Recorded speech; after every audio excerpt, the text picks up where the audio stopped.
Hello friends, welcome to Slide Hunt with the video tutorial on data structures. Today in this tutorial we will compare two linear data structures, array and linked list. In our previous tutorial we introduced you linked list data structure, and there we discuss how to solve the problems using linked list that we face to working with arrays. Now the question is, which one is better, a linked list or an array? There is no such thing that we can say this is the best data structure and others are worse data structure.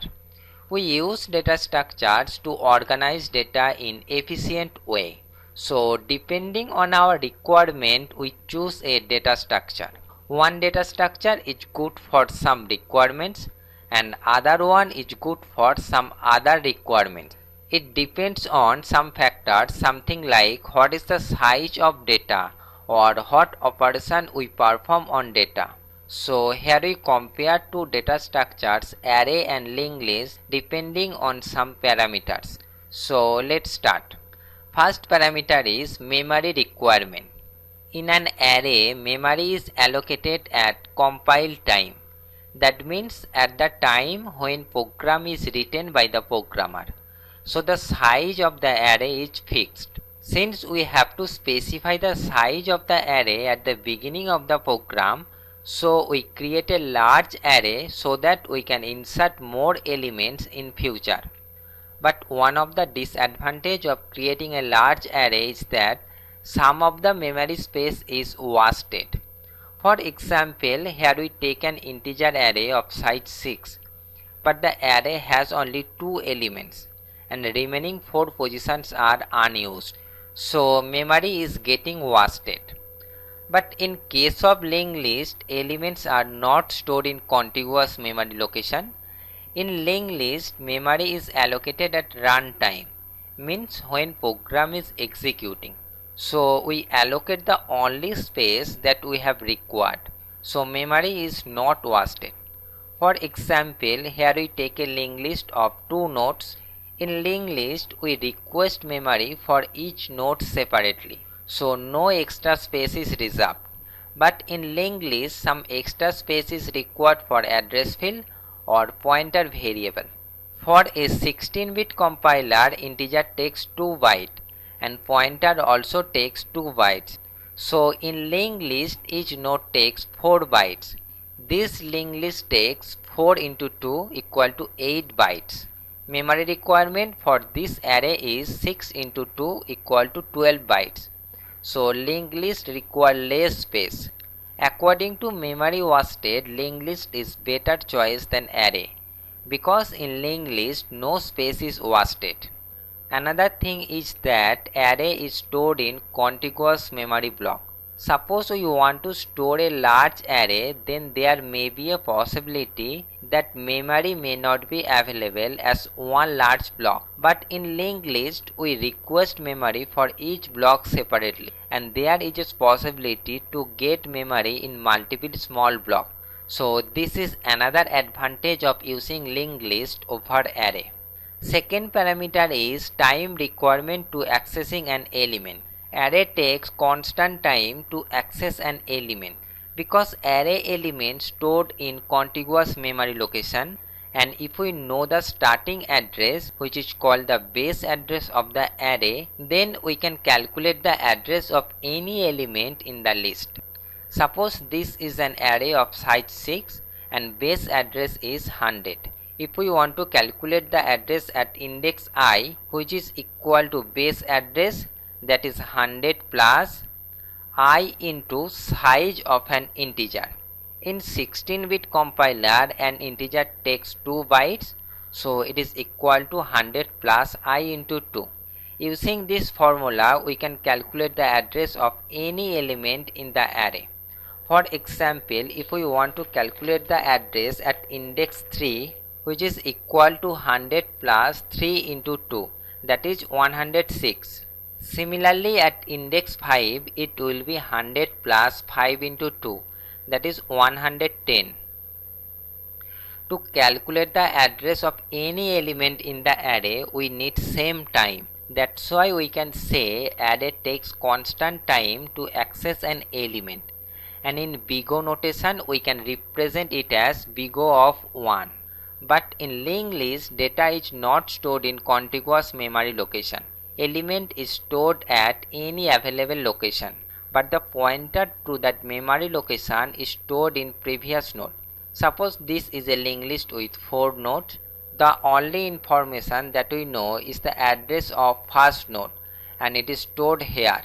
To access an element, we need to start from the first node and go sequentially one after another until we reach the requested block. From the first node we get the address of second node, then go to the second node and get the address of third node, then go to the third node, and this process is continue. The worst case is requested block is last node, so we need to traverse all the nodes, and the complexity is big O of n. In average case, we will access the middle element. So if n is the number of nodes in the linked list, then we will traverse n by 2 nodes, and time complexity is big O of n by 2. But in time complexity we need to eliminate the constant term, so it is equal to big O of n, and in best case it is equal to big O of 1. So according to accessing an element, array is better than linked list. Third parameter is cost of inserting and deleting an element. We can insert an element in an array at 3 positions: at the beginning, at the end, and at the middle. Suppose we want to insert the element 8 at the beginning of the array. So we need to shift all the elements one position right. First shift 4 here, then 7 here, then 5 here. Now we can insert here 8. And the time complexity is big O of n, where n is the size of the array. But in linked list, if we want to insert an element at the beginning of the list, we no need to shift any element. We just require some address changing. Suppose here we want to insert this node. So now this position contains the address of this node. So give here a link,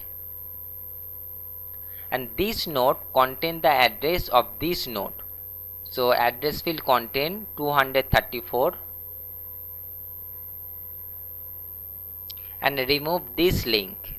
Time taken is not depend upon the list, it is constant time. So time complexity is big O of 1. To insert an element at the end of the array, if the space is available, then we just put the element here. I am going to write here 9. So the time complexity is big O of 1. But if the array is full, then the time complexity is big O of n. Because when array is full, we need to copy all the elements to a new block and then add the element. That's why it need big O n time complexity. In linked list, list start from here and go through the all nodes, and at the end insert the node. Suppose here we want to insert this node. So this node will contain the address of this node. So here I am going to write 350 and give here a null. So time requirement is big O of n. To insert element at middle position, time requirement is big O of n. Middle position means not exactly the middle position, at any position between first and end position. So we consider it as ith position. In this case we consider the average case, that is big O n. For linked list we need to traverse all the nodes and reach the ith position where you want to insert. So the time complexity is big O of n. To delete an element we have these 3 cases, and time complexity is also same. Next parameter is easy to access. For array, if we know the base address, we can access any element of the list. So we can access array element randomly. But in linked list, using the starting address, we can't access any element. We just go through the nodes one after another. So linked list is sequential access. Since array is accessed randomly, so it is easy to access and use, but linked list is difficult to use and access. That's it. This was about array versus linked list. If you like this video, please share it with your friends. Thanks for watching. To watch more videos, please subscribe this channel Slide Hunt. You can like my Facebook page at www.facebook.com/slidehunt, and you can follow me on Google Plus at www.google.com/+slidehunt.